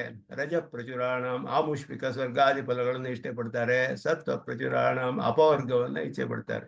ಆ ಫಲದಲ್ಲಿಯೂ ಆ ತಾರತಮ್ಯ ತಿಳಿಯುತ್ತೆ. ಆದ್ದರಿಂದ ಅತ್ಯಂತ ಅಧಿಕರಾಗಿರೋರು ಇವರೇ. ಐಹಿಕವಾದ ಫಲಗಳಲ್ಲೂ ಸ್ವರ್ಗಾದಿ ಫಲಗಳು ಇನ್ನೂ ಕಡಿಮೆ, ಅಪವರ್ಗವನ್ನು ಆಸೆ ಪಡೋರು ತುಂಬಾ ಕಡಿಮೆ. ಈ ಕ್ರಮದಲ್ಲಿ ಕ್ರಮವನ್ನು ಬದಲಾಯಿಸಿ ಭಾಷಿಕಾರರು ಹೇಳಿರೋದಕ್ಕೆ ಇದುವೇ ಅಭಿಪ್ರಾಯ ಅಂತ ಹೇಳ್ತಾರೆ. ಸತ್ವ ಪ್ರಚುರಾಣಾಂ ಇತಿ ದೃಷ್ಟಾಂತ ಅಭಿಪ್ರಾಯಂ ದೃಷ್ಟಾಂತವನ್ನು ಅತಯೇವ ಹಿ ಉಪಪಾದಕ ಗ್ರಂಥೆ ಯದಿ ಯೇಷಾಂ ಇತ್ಯಾದಿನ ರಜಸ್ತಮ ಪ್ರಚುರಾಣಾಂ ಏವ ಗ್ರಹಣಂ ಅಂದ್ರು. ಉಪಪಾದಕ ಗ್ರಂಥದಲ್ಲಿ ಯದಿ ಯೇಷಾಂ ಅಂತ ಹೇಳಿ ಅವರಿಗೆ ಅಲ್ಲಿ ಹೇಳಿರುವಾಗ ಭಾಷಿಕಾರ ಹೇಳಿದ್ರು, ಇವರಿಗೆ ಅವರವರ ಗುಣಕ್ಕೆ ಅನುಗುಣವಾಗಿ ಬೋಧಿಸೇ ಹೋದ್ರೆ ನಷ್ಟರಾಗ್ಬಿಡ್ತಾರೆ. ಯದಿ ಯೇಷಾಂ ಸ್ವಗುಣ ಅನುಗುಣ್ಯೇನ ಸ್ವರ್ಗಾದಿ ಸಾಧನಮೇವ ಹಿತಂ ನಾವಬೋಧಯಂತಿ ಅಂತ ಹೇಳಿದಾಗ ಅವರಿಗೆ ಅದು ಹೇಳ್ತಾರಲ್ಲ, ಅದರಲ್ಲಿ ರಜಸ್ತಮ ಪ್ರಚುರಾಣಾಮೇವ ಗ್ರಹಣಂ ಅಂತ ಹೇಳಿದ್ರು. ರಜಸ್ಸು ತಮಸ್ಸು ಅಧಿಕವಾಗಿರೋರದೇ ಅಲ್ಲಿ ಹೇಳಲ್ಪಟ್ಟಿದೆ. ಸ್ವಗುಣ ಆನುಗುಣ್ಯೇನ ಅಂತ ಹೇಳಿದ್ರು. ಯಥಾ ಇಲ್ಲಿ ಉದಾಹರಣೆ ಕೊಡ್ತಾರೆ ಸ್ವಾಮಿ ದೇಶಿಕನ ವಿವರಣೆಯಲ್ಲಿ. ವಾತ ಪಿತ್ತ ಕಫ ಉಪಾತ್ತ ಶುದ್ಧ ಸಮ ಸಂಕೀರ್ಣ ಪ್ರಕೃತೀನ್ ಪುರುಷಾನ್ ಆಲೋಚ್ಯ ಹಿತೋಪದೇಶಿನಃ ವೈದ್ಯಾಃ ತತ್ತತ್ ಪ್ರಕೃತಿ ಅನುಕೂಲಂ ಭೋಜನ ಭೇಷಜಾದಿ ವಿದಧತಿ ವೈದ್ಯರು ಹೀಗೆ ತಾನೇ ಮಾಡ್ತಾರೆ. ವಾತ ಪಿತ್ತ ಕಫ ಈ ಮೂರು ಹೇಳಲ್ಪಟ್ಟಿದೆಯಲ್ಲ ಇದರಲ್ಲಿ ಆಯುರ್ವೇದದಲ್ಲಿ. ಅವುಗಳಿಗೆ ಯಾವ ಯಾವುದು ಬೇಕೋ ಅದು ಶುದ್ಧ ಸಮ ಸಂಕೀರ್ಣ ಮೊದಲಾದದ್ದು ಪ್ರಕೃತಿಗಳನ್ನ ತೆಗೆದುಕೊಂಡು ಅವ್ರನ್ನೆಲ್ಲ ಯಾರು ಇದೆಲ್ಲ ನೋಡದೆ ಪುರುಷಾನ ಆಲೋಚನೆ ಇವನ್ನೆಲ್ಲ ನೋಡಿ, ಇವನಿಗೆ ವಾತ ಹೆಚ್ಚಾಗಿದೆಯಾ, ಅವನಿಗೆ ಕಫ ಹೆಚ್ಚಾಗಿದೆಯಾ, ಪಿತ್ತ ಹೆಚ್ಚಾಗಿದೆಯಾ, ಇದನ್ನೆಲ್ಲ ನೋಡಿ ಅವರವರಿಗೆ ಹಿತವನ್ನು ಉಪದೇಶ ಮಾಡುವ ವೈದ್ಯರುಗಳು ಅವರವರ ಪ್ರಕೃತಿಗೆ ಅನುಕೂಲವಾಗಿ ಭೋಜನವನ್ನು, ಭೇಷಜವನ್ನು, ಔಷಧಿಯನ್ನು, ಭೋಜನವನ್ನು, ಪಥ್ಯಾದಿಗಳನ್ನು ಹೇಳ್ತಾರೆ. ಅವರೆಲ್ಲರಿಗೂ ಅವ್ರವ್ರ ಹಿತವಾದ ತಾನೇ ಹೇಳಬೇಕು. ಇಲ್ಲದೆ ಹೋದ್ರೆ ವಿರೋಧ ಆಗುತ್ತೆ ಅವರಿಗೆ, ಇನ್ನು ಕಷ್ಟಪಡ್ತಾರೆ. ಆಮೇಲೆ ಅಪಥ್ಯಾದಿ ನಿಷೇಧಂತಿ, ಅಪಥ್ಯವಾದದನ್ನು ನಿಷೇಧಿಸ್ತಾರೆ, ಯಾವ್ದು ತಿನ್ನಬಾರ್ದು ಅದನ್ನ. ತದಭಾವೇಚ ಯಥಾ ದುರುಪದೇಶಾದಿ ಮೂಢಚೇತಸಃ ಪ್ರಾಣಿನಃ ಅಪಥ್ಯ ಗರಲಾದಿ ಸೇವೆಯ ಪ್ರಣಶ್ಯಂತಿ. ವಿಷಪ್ರಾಯವಾದ ವಿಷಯಗಳನ್ನೆಲ್ಲ, ಪದಾರ್ಥಗಳನ್ನೆಲ್ಲ ತಿಂದುಬಿಟ್ಟು ನಾಶವಾಗಿಬಿಡ್ತಾರೆ ಅಪಥ್ಯ ಮಾಡಿಕೊಂಡು. ಆದ್ದರಿಂದ ಅವರಿಗೆ ಹಿತವ ಯಾವುದೋ ಅವ್ರ ಪ್ರಕೃತಿಗೆ ಅನುಗುಣವಾಗಿ ಅದನ್ನೇ ಉಪದೇಶಿಸಬೇಕು. ವೇದ ಅದರಿಗೆ ಮಾಡುತ್ತೆ, ಅದರಿಂದಲೇ ಹಿತೋಪದೇಶ ಮಾಡ್ತಿದೆ. ಯಥಾಚ ತಾಂಬೂಲಾದಿ ಅರ್ಥಿನಃ ಪುತ್ರಾಃ ಪಿತ್ರಾದಿಭಿ ತತ್ ಪ್ರಧಾನ ಅಭಾವೇ.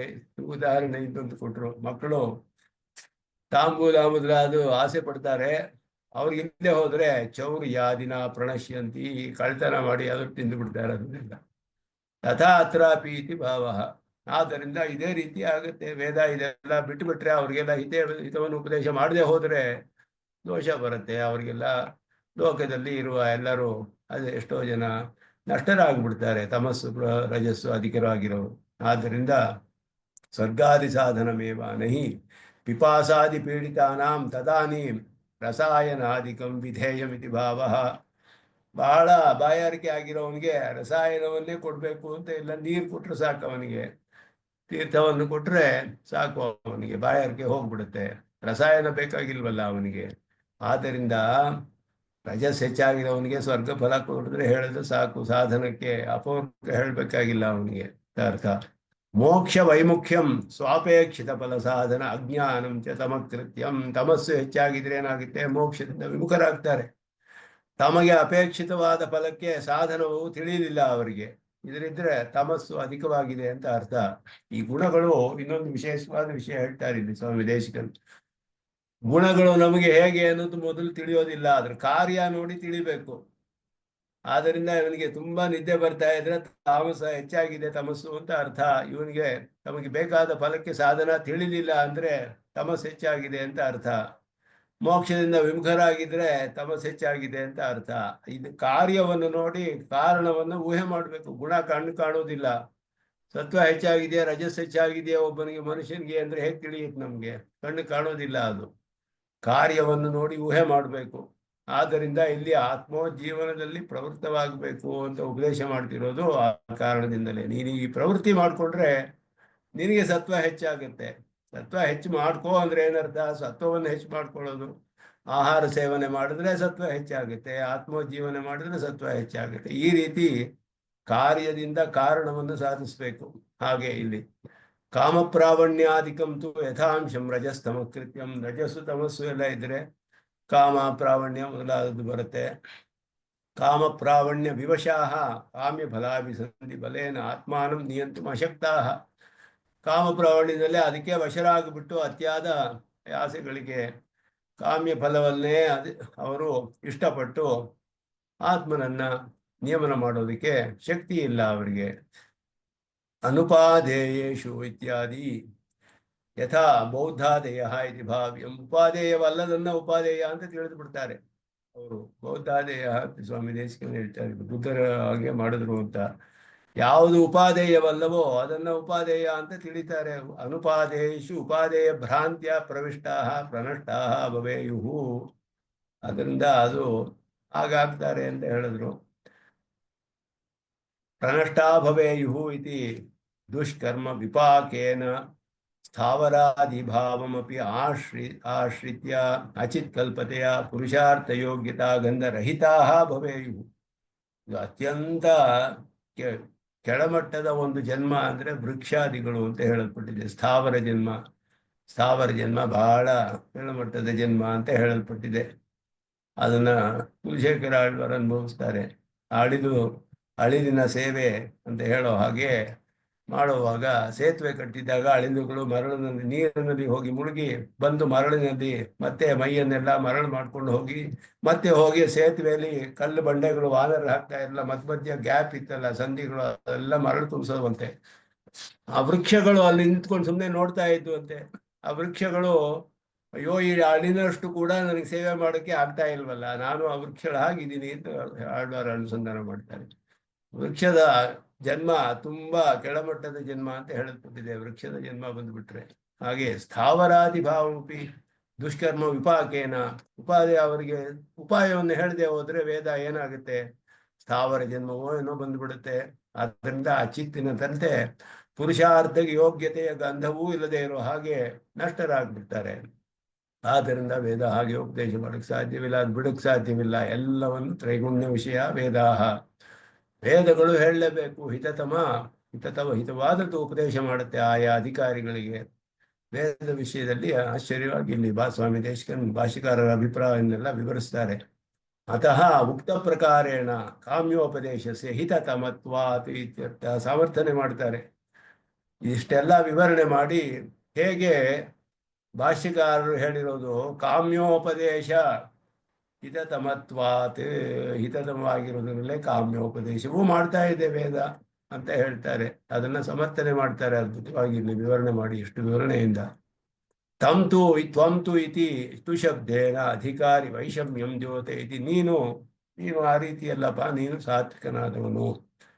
ಕಿಮಸ್ಯ ಅಧಿಕಾರಿಣಃ ವೈಷಮ್ಯಂ, ಇವನಿಗೇನು ವಿಶೇಷ ಪ್ರಾರ್ಥನೆಗೆ ಅಂದ್ರೆ ಕಥಂಚ ಸಂಸಾರಿಣಃ ತ್ರೈಗುಣ್ಯ ನಿಷೇಧ, ತ್ರೈಗುಣ್ಯ ಹೇಗೆ ನಿಸ್ತ್ರೈಗುಣ್ಯ ಅಂದ್ರೆ ತ್ರೈಗುಣ್ಯ ಹೇಗೆ ಸಂಸಾರಿಗೆ ನಿಷೇಧ ಮಾಡಕ್ ಸಾಧ್ಯ? ತ್ರಿಗುಣ ದೇಹ ಹೋಗುವವರೆಗೂ, ಪ್ರಕೃತಿ ಸಂಬಂಧ ಹೋಗುವವರೆಗೂ ಸ್ಥೂಲವಾದದ್ದೋ ಸೂಕ್ಷ್ಮವಾದದ್ದೋ ಪ್ರಕೃತಿ ಸಂಬಂಧ ಇದ್ದೇ ಇರುತ್ತೆ ಇವನಿಗೆ. ಒಂದು ದೇಹದಿಂದ ಒಂದು ದೇಹ ಹೋಗುವಾಗ ಸೂಕ್ಷ್ಮ ಪಂಚಭೂತ ಸೂಕ್ಷ್ಮ ಸಂಸೃಷ್ಟ ಹೋಗ್ತಾರೆ ಅಂತ ಹೇಳಿದೆ. ತದಂತರ ಪ್ರತಿಪತ್ತವು ರಮ್ಹತಿ ಅಂತ ಹೇಳಿದಾಗ ಅವನು ಭೂತ ಸೂಕ್ಷ್ಮೈ ಅದರಿಂದ ಸಂಸರ್ಗವನ್ನು ಹೊಂದಿಯೇ ಹೋಗ್ತಾನೆ. ತದಂತರ ಪ್ರತಿಪತ್ತವು ರಮ್ಹತಿ ಪ್ರಶ್ನ ನಿರೂಪಣಾಭ್ಯಾಮ್ ಅಂತ ಹೇಳಿದಾಗ ಭೂತ ಸೂಕ್ಷ್ಮಗಳ ಜೊತೆ ಹೋಗ್ತಾನೆ ಅವನು. ದೇಹದಿಂದ ದೇಹಕ್ಕೆ ಹೋಗ ಇಲ್ಲ, ಸ್ಥೂಲವಾಗಿರುತ್ತೆ ಸೂಕ್ಷ್ಮವಾಗಿರುತ್ತೆ. ಪ್ರಕೃತಿ ಸಂಬಂಧ ಅಂತೂ ಬಿಡೋದಿಲ್ಲ, ಮೋಕ್ಷದವರೆಗೂ ಹೋಗೋದಿಲ್ಲ. ಕರ್ಮ ಸಂಬಂಧ ಪೂರ್ಣವಾಗಿ ನಾಶವಾಗುವವರೆಗೂ, ಕರ್ಮ ಹೋಗುವವರೆಗೂ ಪ್ರಕೃತಿ ಸಂಬಂಧ ಹೋಗೋದಿಲ್ಲ. ಆದ್ದರಿಂದ ತ್ರೈಗುಣ್ಯ ಹೇಗೆ ನಿಷೇಧ ಮಾಡಕ್ ಸಾಧ್ಯ ಸಂಸಾರಿಯಾದವನಿಗೆ? ತಥಾ ಸತಿ ನಿತ್ಯ ಸತ್ವಸ್ಥಃ ಇತ್ಯನೇನ ವಿರೋಧಶ್ಚ ಸ್ಯಾತ್, ನಿತ್ಯ ಸತ್ವಸ್ಥನೂ ಆಗೋಕ್ ಸಾಧ್ಯವಿಲ್ಲ. ಇದಾನೀಂ ಸತ್ವ ಪ್ರಚುರ, ಈವಾಗ ನಿಂಗೆ ಸತ್ವ ಹೆಚ್ಚಾಗಿದೆ ಅಂತ ಅರ್ಥ. ಅದಕ್ಕೆ ನಿಸ್ತ್ರೈಗುಣ್ಯ ಸತ್ವವನ್ನೇ ಹೆಚ್ಚು ಮಾಡಿಸ್ಕೋ. ಯಾಕೆ ಅಂದ್ರೆ ಶಿಷ್ಯಸ್ತೇಹಂ ಇತ್ಯಾದಿ ವಚನ ಪರಾಮರ್ಶಾತ್ ಇದಮುಕ್ತಂ. ಶಿಷ್ಯಸ್ತೇಹಂ ಅಂತ ಹೇಳಿರೋದ್ರಿಂದ ಭಾಷಿಕಾರರು ಇದಾನೀಂ ಸತ್ವ ಪ್ರಚುರ ಅಂತ ಹೇಳ್ತಿದ್ದಾರೆ. ಕೃಷ್ಣನ ಉಪದೇಶ ಅರ್ಜುನನಿಗೆ ಹೇಳುವಾಗ ಅದು ಯಾಕೆ ಹಾಗೆ ಭಾಷಿಕಾರರು ಹೇಳಿದ್ರು, ಅದು ಹೇಗೆ ತಿಳಿಯುತ್ತೆ ಅಂದ್ರೆ ಶಿಷ್ಯಸ್ತೇಹಂ ಶಾದಿಮಾಂ ತ್ವಾಂ ಪ್ರಪನ್ನಂ ಅಂತ ಹೇಳಿದ್ನಲ್ಲ, ಅದೊಂದು ಅರ್ಜುನ ಶಬ್ದದಲ್ಲಿಯೇ ತಿಳಿಯುತ್ತೆ ಅಂತ ಹೇಳಿದ್ರು. ಅರ್ಜುನ ಶಬ್ದ ಸಂಬುದ್ಧಿ ತಾತ್ಪರ್ಯ ಲಬ್ಧ ವಿಶೇಷ ಅಸ್ಯ ಸತ್ವ ಪ್ರಾಚರ್ಯಂ ಅಂತ ಹೇಳಿದ್ರು. ಅರ್ಜುನ ಶಬ್ದದೇ ಅರ್ಜುನ ಅಂತ ಹೇಳಿದ್ರೆ ಅರ್ಜುನ ಶಬ್ದಕ್ಕೆ ಅರ್ಥವನ್ನು ಹೇಳ್ತಾರೆ ಇಲ್ಲಿ. ಅರ್ಜುನ ಶಬ್ದಸ್ಯ ಅವಧಾತ ಪರ್ಯಾಯತ್ವಾತ್, ಅವಧಾತ ಅನ್ನುವ ಶಬ್ದಕ್ಕೆ ಪರ್ಯಾಯ ಪದ ಅರ್ಜುನ ಅಂತ ಹೇಳ. ಅವಧಾತ ಅಂದ್ರೆ ಪ್ರಕಾಶಪಡಿಸೋದು, ಪ್ರಕಾಶಮಾನವಾಗಿರೋದು ಅಂತ ಅರ್ಥ. ಹೇಗಿರೋ ಸ್ತೋತ್ರದಲ್ಲಿ ಹೇಳ್ತಾರೆ ಸ್ವಾಮಿ ದೇಶಿಕನ್ನು ಹೇಳುವಾಗ 2ನೇ ಶ್ಲೋಕದಲ್ಲಿ ಬರುತ್ತೆ. ಜ್ಞಾನಾನಿ ಮನಸ್ಸಾಧಾರಣೋಪಾಸನೆ ಸ್ವತಃಸಿದ್ಧಂ ಶುದ್ಧ ಸ್ಫಟಿಕ ಮಣಿಭೂ ಬೃಹತ್ ಪ್ರತಿಭಟಂ ಸುಧಾ ಸಧ್ರಿ ಚೀಭಿ ಅವಧಾತ ತ್ರಿಭುವನಂ ಅಂತ ಹೇಳಿದ್ರು. ಸುಧಾ ಸಧ್ರಿ ಚೀಭಿ ದ್ಯುತಿಭಿ ಅವಧಾತ ತ್ರಿಭುವನಂ. ಅವಧಾತ ಅಂದ್ರೆ ಪ್ರಕಾಶಪಡಿಸಿದ, ಪ್ರಕಾಶಮಾನವಾದ. ಅರ್ಜುನ ಅನ್ನೋ ಶಬ್ದಕ್ಕೆ ಪರ್ಯಾಯ ಪದ ಅದು. ಅರ್ಜುನ ಶಬ್ದಕ್ಕೆ ಪ್ರಕಾಶ ಅನ್ನುವ ಅರ್ಥವಿದೆ. ಆದ್ದರಿಂದ ಇಲ್ಲಿ ಕೃಷ್ಣನು ಅರ್ಜುನ ಅಂತ ಉಪದೇಶ, ಅವನ ಹೆಸರು ಬೇಕಾದ 10 ಹೆಸರುಗಳಿದೆ ಅವನಿಗೆ. ಆದರೆ ಅರ್ಜುನ ಅಂತ ಯಾಕೆ ಹೇಳಿದ್ರು ಕೃಷ್ಣನು ಅಂತ ಹೇಳೋದಕ್ಕೆ ವಿಶೇಷವಾದ ಅರ್ಥ ಹೇಳ್ತಾರೆ ಇಲ್ಲಿ. ಅಲ್ಲಿ ನೀನು ಭವ ಅರ್ಜುನ, ನಿಸ್ತ್ರೈಗುಣ್ಯೋ ಭವ ಅರ್ಜುನ. ಅಂತ ಹೇಳಿ ಸತ್ವ ಅಧಿಕರಾಗಿರೋನು ನೀನು ಅನ್ನೋದು ತೋರಿಸುತ್ತೆ. ಅದು ಸತ್ವ ಪ್ರಕಾಶವನ್ನು ತೋರಿಸುತ್ತೆ. ಶುದ್ಧವಾಗಿರೋದು, ಬಿಳಿಯಾಗಿರೋದು ಅನ್ನೋ ಅರ್ಥ ಬರುತ್ತೆ ಅವಧಾತ, ಅರ್ಜುನ ಮೊದಲಾದ ಶಬ್ದಗಳಿಗೆ. ಅದನ್ನು ಹೇಳ್ತಾರೆ, ಅರ್ಜುನ ಶಬ್ದಸ್ಯ ಅವಧಾತ ಪರ್ಯಾಯತ್ವಾತೆ ಸತ್ವಸ್ಯಾಪಿ ಶುಕ್ಲ ಶಬ್ದ ವ್ಯಪದೇಶಾತ್. ಶುಕ್ಲ ಅನ್ನೋದು ವೇದದಲ್ಲೇ ಹೇಳಲ್ಪಟ್ಟಿದೆ. ಅಜಾಮೇಕಾಂ ಲೋಹಿತ ಶುಕ್ಲ ಕೃಷ್ಣಾಂ ಲಕ್ಷ್ಮೀಂ ಪ್ರಜಾಂ ಜನಯಂತೀಂ ಸ್ವರೂಪಾಂ. ಅಜ ಪ್ರಕೃತಿಯನ್ನ, ಲೋಹಿತ ಶುಕ್ಲ ಕೃಷ್ಣಾಂ. ಶುಕ್ಲ ಅನ್ನೋದು ಸತ್ವವನ್ನು ತಿಳಿಸುತ್ತೆ, ಬಿಳಿಯನ್ನು. ಆದ್ದರಿಂದ ಇಲ್ಲಿ ಅರ್ಜುನ ಶಬ್ದ ಅಧಿಕಾರಿ ವೈಷಮ್ಯಸ್ಯ ಚಾಪೇಕ್ಷಿತತ್ವ ತಥಾ ಪ್ರಸಿದ್ಧಾದಿ ಬಲಾಚ ಇದಮೇವಾತ ತಾತ್ಪರ್ಯ. ಅರ್ಜುನ ಶಬ್ದಕ್ಕೆ ಒಂದು ವಿಶೇಷವಾದ ಅರ್ಥ ಹೇಳ್ತಾರೆ ಸ್ವಾಮಿ ದೇಶಿಕನ್. ಈ ಕಾರಣದಿಂದ ಕೃಷ್ಣನು ಅರ್ಜುನ ಅಂತ ಹೇಳಿದ್ದಾನೆ ಇಲ್ಲಿ ಅಂತ. ತದೇವ ವರ್ಧಯ ನತು ಸಿದ್ಧಂ ಸತ್ವಪ್ರಾಚುರ್ಯಂ ಪರಿತ್ಯಜ್ಯ. ಸಿದ್ಧವಾದ ಸತ್ವಪ್ರಾಚುರ್ಯವನ್ನು ಬಿಟ್ಟು ವಿಹಿತ ಅಕರಣ ನಿಷಿದ್ಧ ಕರ್ಣಾದಿನ ರಜಸ್ತಮಸಿ ವರ್ಧಯ ಇತ್ಯರ್ಥ. ಯಾವುದು ವಿಹಿತವಾಗಿದೆಯೋ ಅದು ಮಾಡದೇ ಇರೋದು, ವಿಹಿತವಲ್ಲದನ್ನು ನಿಷಿದ್ಧವಾದನ್ನ ಮಾಡಿ. ರಜಸ್ಸು ತಮಸ್ಸು ಅಧಿಕವಾಗುತ್ತೆ, ಅದರಿಂದ ಹಾಗೆ ಮಾಡ್ಕೋಬೇಡ. ಸಿದ್ಧವಾಗಿ ಸತ್ವ ಹೆಚ್ಚಾಗಿದೆ ನಿನಗೆ, ಇದನ್ನೇ ಬೆಳೆಸ್ಕೋ, ಇದನ್ನೇ ಉಳಿಸ್ಕೋ, ಬೆಳೆಸ್ಕೋ ಅಂತ ಹೇಳ್ತಾ ಇದ್ದಾನೆ. ನಿಸ್ತ್ರೈಗುಣ್ಯೋ ಭವ ಇತಿ ನಿಷೇಧ ಗುಣತ್ರಯ ಸಾಧಾರಣೆ ಸತಿ ಕಥಂ ಸತ್ವಂ ವರ್ಧಯ. ನಿಸ್ತ್ರೈಗುಣ್ಯ ಅಂತ ಎಲ್ಲಾ ಗುಣಕ್ಕೂ ಹೇಳಿದ್ಯಲ್ಲ, ಸತ್ವ ರಜಸ್ ತಮಸ್ಸು ಮೂರು. ತ್ರಯೋಗುಣ ತ್ರೈಗುಣ್ಯಂ ಅಂತ ಹೇಳೋದ್ರಿಂದ ನಿಸ್ತ್ರೈಗುಣ್ಯ ಅಂದ್ರೆ ಮೂರಕ್ಕೂ ನಿಷೇಧ ಹೇಳಲ್ಪಟ್ಟಿದೆಯಲ್ಲ. ಹಾಗೆ ಅಂದ್ರೆ ಅನ್ಯೋನ್ಯ ಸಂಕೀರ್ಣ ಅದೇ ಹೇಳಿದ್ರು. ಸತ್ಯಂ ಗುಣತ್ರಯ ಸಾಧಾರಣೋ ನಿಷೇಧ. ಅದು ಸಂಕೀರ್ಣ ವಿಷಯ. ಎಲ್ಲ ಸಂಕೀರ್ಣ ಅಂದ್ರೆ ಎಲ್ಲ ಮಿಶ್ರಣವಾಗಿರೋದು ಅಂತ ಅರ್ಥ. ಅನ್ಯಥಾ ನಿತ್ಯ ಸತ್ವಸ್ಥಃ ಇತಿ ವಕ್ಷ್ಯಮಾಣ ಅನುಪಪತ್ತೇ. ನಿತ್ಯ ಸತ್ವಸ್ಥವಾಗಿರೋದು ಇಲ್ಲಿ ಸಾಧ್ಯವೇ ಇಲ್ಲ. ಯಾಕೆ ಅಂದ್ರೆ ರಜಸ್ತಮಸ್ಸು ಬಿಟ್ಟಿರೋಕೆ ಆಗೋದಿಲ್ಲ, ಸಂಸಾರ ಇರುವವರೆಗೂ, ಪ್ರಕೃತಿ ಸಂಬಂಧ ಇರುವವರೆಗೂ. ಆದ್ದರಿಂದ ಸಂಕೀರ್ಣ ವಿಷಯ ಅದೆಲ್ಲ ಮಿಶ್ರಣವಾಗಿರುವಾಗ ರಜಸ್ತಮಸ್ಸನ್ನು ಕಡಿಮೆ ಮಾಡಿಕೊಂಡು ಇದು ಹೆಚ್ಚು ಮಾಡ್ಕೊಳ್ಳೋದಕ್ಕೆ ನಿತ್ಯ ಸತ್ವಸ್ಥಃ ಅಂತ ಅರ್ಥ. ಅಲ್ಲಿ ನಿಸ್ತ್ರೈಗುಣ್ಯೋ ಭವ ಅನ್ನೋದಕ್ಕೂ ಹಾಗೆಯೇ ಅರ್ಥ ಮಾಡಬೇಕು. ಭವ ಇತ್ಯೇತತೆ ಅರೋಗೋ ಭವ ಇತ್ಯಾದಿವತ್ತೆ ಪುರುಷ ವ್ಯಾಪಾರ ಸಾಧ್ಯತ್ವೇನ ಪ್ರೇಷಣ ಅನುಪಪತ್ತೇ ಆಶೀರೂಪಮೇವ ದೃಶ್ಯತೆ ನತತ್. ಇದು ಹೇಳಿದ್ರು, ಇದನ್ನ ವಿಶೇಷವಾದ ಅರ್ಥ ಹೇಳ್ತಾರೆ ಇಲ್ಲಿ. ಆಶೀರೂಪ ಅಂದ್ರೆ ಆಶಂಸನೆ ಅಂತ ಅರ್ಥ. ಅವನಿಗೆ ನೀನು ಹೀಗಾಗಬೇಕಪ್ಪ ನೀನು ಅಂತ ಹೇಳ್ತಾ ಇದ್ದಾನೆ ಕೃಷ್ಣನು. ಅದರಿಂದ ಇಲ್ಲಿ ಹೇಳ್ತಾರೆ, ಇಲ್ಲಿ ನಿತ್ಯ ಸತ್ವಸ್ಥಃ ಗುಣದ್ವಯ ರಹಿತ ನಿತ್ಯ ಪ್ರವೃದ್ಧತ್ವ ಕಥಮಿತಿ ಚೇತ್ ನಿರ್ಯೋಗಕ್ಷೇಮ ಅಂತ ಹೇಳಿದ್ರು. ಕಥಂ ಹೇಗಾಗಕ್ಕೆ ಸಾಧ್ಯವಿಲ್ಲ ಅಲ್ಲ. ಹಾಗೆ ಹೇಳೋದಕ್ಕೆ ಆಗೋದಕ್ಕೆ ನಮ್ಮ ಕೈಲಿ ಇಲ್ವಲ್ಲ. ಸತ್ವ ಹೆಚ್ಚಾಗಿದೆ ಅಂತ ನಮ್ಗೆ ಕಾರ್ಯ ನೋಡಿದ್ರೆ ಗೊತ್ತಾಗುತ್ತೆ. ರಜಸ್ಸು ತಮಸ್ಸು ಹೆಚ್ಚಾಗಿರೋದು. ಇದು ಹೇಗೆ ಇವನಿಗೆ ಅರೋಗೋ ಭವ ಅಂತ ಹೇಳಕ್ ಸಾಧ್ಯವೇ? ರೋಗವಿಲ್ಲದೆ ಹಾಗಿರಪ್ಪ ಅಂತ ಹೇಳಕ್ ಸಾಧ್ಯವೇ? ರೋಗ ಬಂದ್ರೆ ಅದಕ್ಕೆ ಔಷಧಿ ತಗೊಂಡು ವಾಸಿ ಮಾಡ್ಕೊ ಅಂತ ಹೇಳ್ಬೋದು. ರೋಗವಿಲ್ಲದೆ ಇರೋ ಹಾಗೆ ಮಾಡ್ಕೊ ಅಂತ ಹೇಳೋದು ಕಷ್ಟ. ಅದು ಯಾವಾಗಾದ್ರು ಬರುತ್ತೆ, ಯಾವ ಕಾರಣದಿಂದ ಬರುತ್ತೆ ಗೊತ್ತಿಲ್ಲ. ಅದು ನಮ್ಗೆ ಹೆಚ್ಚಾದ್ರೆ ಫೀವರ್ ಹೆಚ್ಚಾಯ್ತು ಅಂದ್ರೆ, ಜ್ವರ ಹೆಚ್ಚಾದ್ರೆ ಜ್ವರ ರೋಗ ಬಂದಿದೆ ಅಂತ ಅರ್ಥ ಅಷ್ಟೇ ಹೊರತು ಅದು ಯಾವಾಗ ಬರುತ್ತೆ ಹೇಳಕ್ ಆಗುದಿಲ್ಲ ಹೇಗೆ ಅಂತ. ಪುರುಷ ವ್ಯಾಪಾರ ಅಸಾಧ್ಯತ್ವೇನ ಸತ್ವ ಹೆಚ್ಚಿಸ್ಕೊಳ್ಳೋದು ಸಾಧ್ಯವಿಲ್ವಲ್ಲ. ಹೇಗೆ ಸಾಧ್ಯ ಇದು? ಆಶೀರೂಪಮಿವ ದೃಶ್ಯತೆ. ಆಶಂಸನೆ ಮಾಡ್ಕೋಬೇಕು ನೀನು. ತಮಃ ಪ್ರಾಚುರ್ಯ ಹೇತುಭೂತ ಆಹಾರಾಧಿಕಂ ಪರಿತ್ಯಜ್ಯ. ಅಂದ್ರೆ ಅದನ್ನ ಬಿಟ್ಟರೆ ಸಾತ್ವಿಕ ಆಹಾರವನ್ನು ಸೇವನೆ ಮಾಡಿದ್ರೆ ಸತ್ವವು ಹೆಚ್ಚಾಗುತ್ತೆ. ಇದು ಕಡಿಮೆ ಮಾಡ್ಕೊಂಡ್ರೆ ಕಡಿಮೆ ಆಗುತ್ತೆ. ಹಾಗೂ ಮಾಡ್ಕೊಂಡು ಇರ್ಬೇಕು ನೀನು ಅಂತ ಅರ್ಥ ಇಲ್ಲಿ. ನಿರ್ಗತ ದ್ವಂದ್ವ ಶಬ್ದ ಪುಣ್ಯ ಪಾಪ ಮೂಲ ಸಕಲ ಸಾಂಸಾರಿಕ ಸ್ವಭಾವ ವರ್ಗ ದ್ವಯಪರಃ. ಪುಣ್ಯ ಪಾಪ ಸುಖ ದುಃಖ ಮೊದಲಾದ ಎಲ್ಲ ಸಾಂಸಾರಿಕವಾದ ಡ್ಯುಯಾಲಿಟೀಸ್ ಅಂತ ಹೇಳ್ತೀವಲ್ಲ, ಅದೆಲ್ಲವೂ ಕೂಡ ಅಲ್ಲಿ ಹೇಳಲ್ಪಟ್ಟಿದೆ. ನಿರ್ದ್ವಂದ್ವ ಅಂತ ಹೇಳಿ. ಏತೇನ ಫಲಸ್ವರೂಪಂ ವಾ ಸಾಧನ ಅನುಷ್ಠಾನ ದಶ ಅಸಮಕಾಲೀನ ಸ್ವಾಸ್ಥ್ಯಂ ವಾ ದ್ವಂದ್ವ ತಿತಿಕ್ಷಾರೂಪ ಇತಿ ಕರ್ತವ್ಯ ಅಥವಾ ವಿವಕ್ಷಿತ. ಇವುಗಳಲ್ಲಿ ಅನೇಕ ಅರ್ಥಗಳಿದೆ. ದ್ವಂದ್ವ ಶಬ್ದಕ್ಕೆ ಫಲಸ್ವರೂಪವಾಗಲಿ ಅಥವಾ ಸಾಧನ ಅನುಷ್ಠಾನ ದಶ ಸಮಕಾಲೀನ ಸ್ವಾಸ್ಥ್ಯಂ. ಸಾಧನ ಅನುಷ್ಠಾನ ದಶಕಾಲೀನ ಸ್ವಾಸ್ಥ್ಯಂ. ಫಲಸ್ವರೂಪವಾಗಲಿ ಅಥವಾ ಸಾಧನವನ್ನು ಅನುಷ್ಠಾನ ಮಾಡುವಾಗ ಇರುವ ಸ್ವಾಸ್ಥ್ಯ, ಇವುಗಳೆಲ್ಲ ಏನು ಬೇಕು ಅಂದರೆ ದ್ವಂದ್ವದಲ್ಲಿ ತಿತಿಕ್ಷಾ ರೂಪ ಇತಿ ಕರ್ತವ್ಯತ. ಅದರಲ್ಲಿ ತಿತಿಕ್ಷಾ ಅಂದರೆ ಸಹಿಸ್ಕೊಳ್ಬೇಕು ಅನ್ನೋದು ಅರ್ಥ. ತಿತಿಕ್ಷಾ ಕೆಲವನ್ನ ಸಹಿಸ್ಕೊಳ್ಬೇಕು, ಕೆಲವನ್ನ ನಿಯಮನ ಮಾಡ್ಕೊಳ್ಬೇಕು. ಇದೆಲ್ಲವೂ ಕೂಡ ಇಲ್ಲಿ ಹೇಳಲ್ಪಟ್ಟಿದೆ ಅಂತ ಹೇಳ್ತಾರೆ. ಇಲ್ಲಿ ಗುಣದ್ವಯ ರಹಿತ ಮುಂದೆ ಅದಕ್ಕೆ ಇನ್ನೂ ಅಧಿಕವಾದ ವಿಷಯಗಳನ್ನೆಲ್ಲ ಹೇಳ್ತಾರೆ. ಸ್ವಾಮಿ ದೇಶಿಕನ್ನು ಆಶ್ಚರ್ಯವಾಗಿ ವಿಸ್ತಾರವಾದ ವ್ಯಾಖ್ಯಾನ ಈ ಶ್ಲೋಕಕ್ಕೆ ಬಹಳ ಮುಖ್ಯವಾದದ್ದು ತಿಳಿಯುತ್ತೆ. ಅಷ್ಟು ಅಭಿಪ್ರಾಯಗಳನ್ನು ಮನಸ್ಸಿನಲ್ಲಿ ಇಟ್ಟುಕೊಂಡು ಭಾಷ್ಯಕಾರರ ಭಾಷ್ಯ ಬರ್ತಿರೋದು. ಭಾಷ್ಯಕಾರರ ಭಾಷ್ಯವೇ ಹೆಚ್ಚಾಗಿರೋ ಹಾಗಿದೆ. ಆದರೆ ಅದರಲ್ಲಿ ಎಷ್ಟು ಭಾವಗಳು ತುಂಬಿದೆ, ಅಷ್ಟು ಅಭಿಪ್ರಾಯಗಳು ಭಾಷ್ಯಕಾರರು ಅದರಲ್ಲಿ ತಿಳಿಸ್ತಾರೆ ನಮಗೆ ಒಂದೊಂದು ವಾಕ್ಯದಲ್ಲೂ.